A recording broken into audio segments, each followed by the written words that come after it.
ஒரு ராஜா மாறு இடத்துல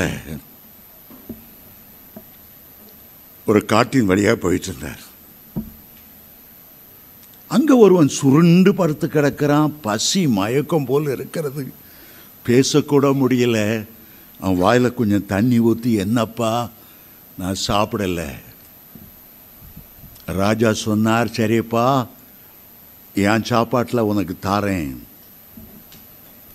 சாப்பாடை கொடுத்து அவன் கை கழுவும் வர கூட இருந்து மனதுரி சொன்னார், என்கிட்ட கொஞ்சம் பொற்காசு இருக்கு.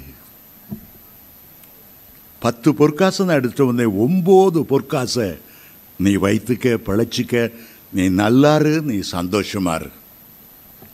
எனக்கு இந்த ஒரு பொற்காசு போதும்.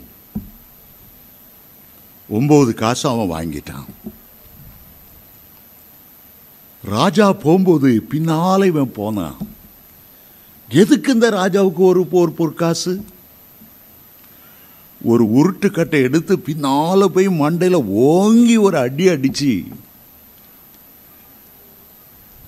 ராஜா வச்சிருந்த ஒரு பொற்காசையும் அவன் எடுத்து போயிட்டான். இது போலதான் கர்த்தர் சொல்றாரு, 9 பகுதி வச்சுக்கப்பா, உனக்கு ப்ரமோஷன் தரேன், உன்னை பேரும் புகழ்த்தியும் கீர்த்தியுமா வைப்பேன், உன் பிள்ளைகள் சிக்காகும் போது நான் உதவி செய்வேன், நல்ல இடத்துல உங்களுக்கு திருமணம் செய்து கொடுப்பேன், நீ ஆசீர்வாதமா இரு. 9 பாகத்தில் பெற்றதை திருப்தி அடைக்காம கர்த்தருடையதை போய் அடின்னு அடிச்சு அந்த ஒன்றை பிடுங்குதானே, அவனை எப்படி ஆண்டவர் ஆசீர்வதிக்க முடியும்?